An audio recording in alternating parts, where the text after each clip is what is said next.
सिंहस्थ कुंभमेळा ध्वजस्तंभ शिलान्यास पूजनाचा सोहळा आज नाशिक येथे उत्साहात व धार्मिक विधीसह पार पडला। जगद्गुरू श्रीमद रामानंदाचार्य नरेंद्राचार्यजी महाराज यांच्या प्रमुख उपस्थितीत तसेच मंत्री गिरीश महाजन, महंत ज्ञानदास महाराज यांच्या उपस्थितीत हा सोहळा पार पडला। सिंहस्थ कुंभमेळ्याच्या दृष्टीने हा ध्वजस्तंभ शिलान्यास अत्यंत महत्त्वपूर्ण मानला जात असतो। धार्मिक परंपरा, आध्यात्मिक वारसा आणि कुंभमेळ्याच्या तयारीचा शुभारंभ म्हणून या कार्यक्रमाकडे पाहिले जात आहे। येथे ध्वजारोहणासाठी स्वतंत्र ध्वजस्तंभ उभारण्यात येत आहे। त्याच्या शिलान्यासाचे पूजन करण्यात आले।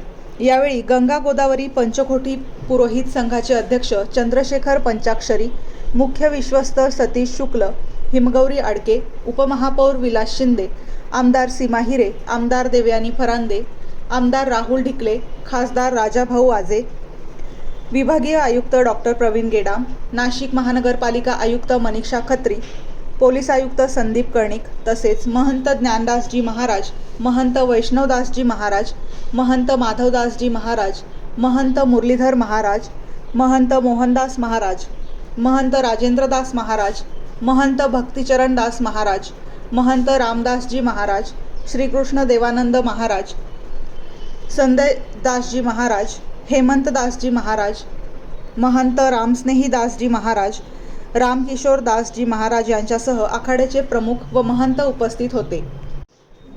मंत्री गिरीश महाजन यावेळी म्हणाले की हा कुंभमेळा सर्वांचा आहे, तो फक्त शासनाचा नाही।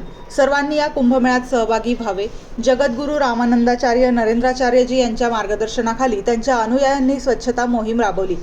50 वर्षात अशी स्वच्छता झाली नाही, त्यामुळे गोदावरी तसेच नंदिनी नदी स्वच्छ झाली। जगद्गुरू रामानंदाचार्य नरेंद्राचार्यजी यांनी नद्या निरंतर स्वच्छ ठेवण्याची जबाबदारी घेतली आहे। जगभरातून नागरिक येथे येणार आहेत, सगळ्यांची काळजी घेण्याची जबाबदारी आपली आहे, असेही ते म्हणाले। सिंहस्थामधील विकास कामासाठी काही अतिक्रमणे काढावी लागली, त्याबद्दल दिलगिरी व्यक्त करत श्री महाजन यांनी नाशिक शहराचा विकास करणार असल्याचे सांगितले।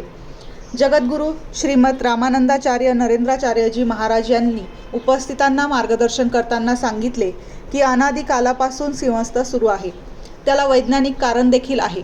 आखाड्यांमुळे सिंहस्थाची परंपरा टिकून आहे। आपल्या देशाची परंपरा टिकून राहण्यासाठी सर्वांनी प्रयत्नशील राहावे। सिंहस्थामधील वैज्ञानिक दृष्टिकोन लक्षात ठेवावा, नद्या स्वच्छ ठेवण्यासाठी प्रयत्नशील राहावे। या कार्यक्रमासाठी जगद्गुरू रामानंदाचार्य नरेंद्राचार्यजी महाराज यांचे हजारो भक्तगण उपस्थित होते। MG न्यूज प्रतिनिधी निलेश शेकोकार, नाशिक।